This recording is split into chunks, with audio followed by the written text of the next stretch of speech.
Now Jehoshaphat had great wealth and honor, and he allied himself with Ahab by marriage. Some years later he went down to see Ahab in Samaria. Ahab slaughtered many sheep and cattle for him and the people with him, and urged him to attack Ramoth Gilead. Ahab king of Israel asked Jehoshaphat king of Judah, "Will you go with me against Ramoth Gilead?" Jehoshaphat replied, "I am as you are, and my people as your people. We will join you in the war." But Jehoshaphat also said to the king of Israel, "First seek the counsel of the Lord."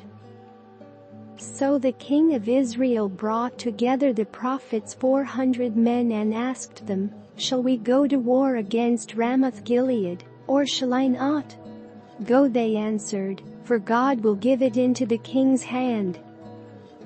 But Jehoshaphat asked, "Is there no longer a prophet of the Lord here whom we can inquire of?"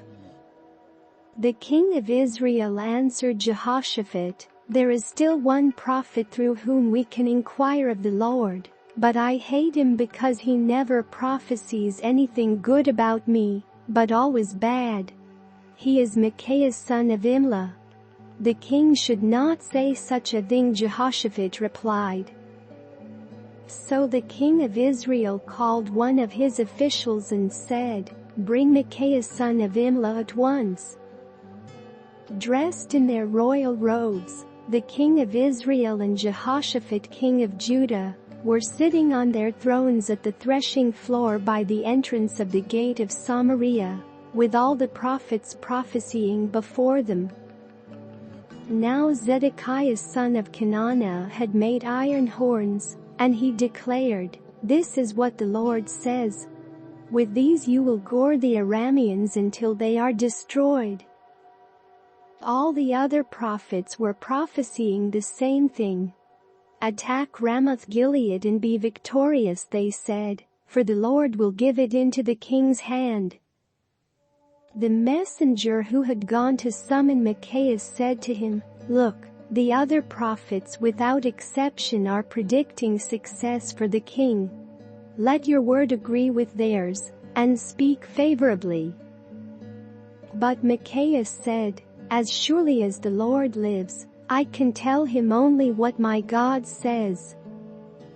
When he arrived, the king asked him, "Micaiah, shall we go to war against Ramoth Gilead, or shall I not?" "Attack and be victorious," he answered, "for they will be given into your hand." The king said to him, "How many times must I make you swear to tell me nothing but the truth in the name of the Lord?" Then Micaiah answered, "I saw all Israel scattered on the hills like sheep without a shepherd, and the Lord said, 'These people have no master.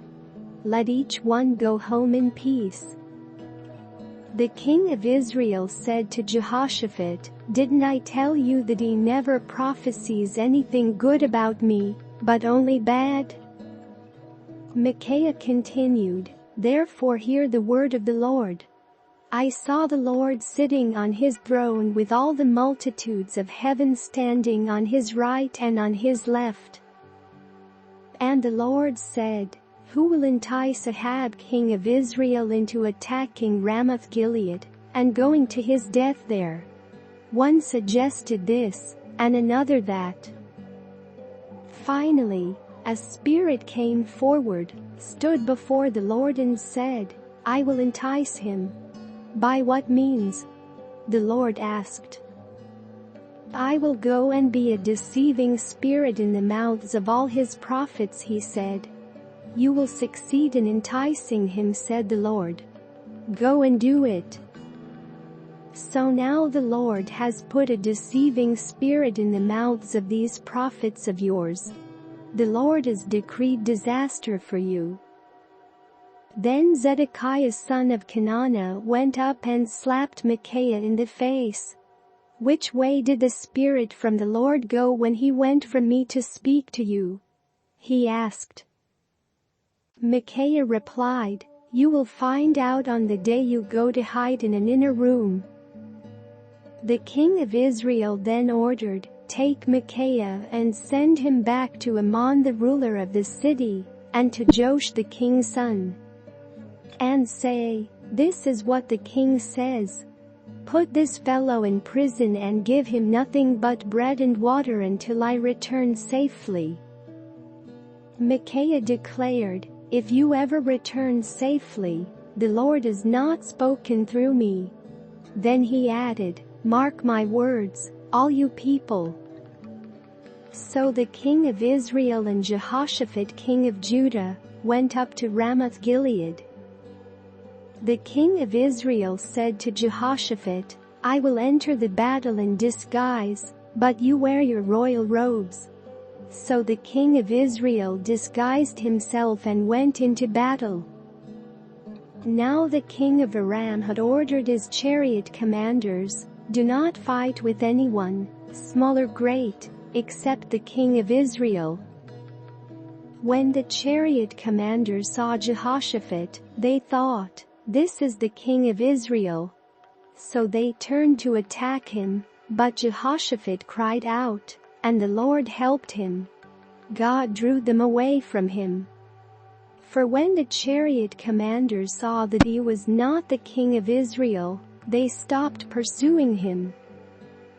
But someone drew his bow at random and hit the king of Israel between the breastplate and the scale armor. The king told the chariot driver, "Wheel around and get me out of the fighting. I've been wounded." All day long the battle raged, and the king of Israel propped himself up in his chariot facing the Arameans until evening. Then at sunset he died.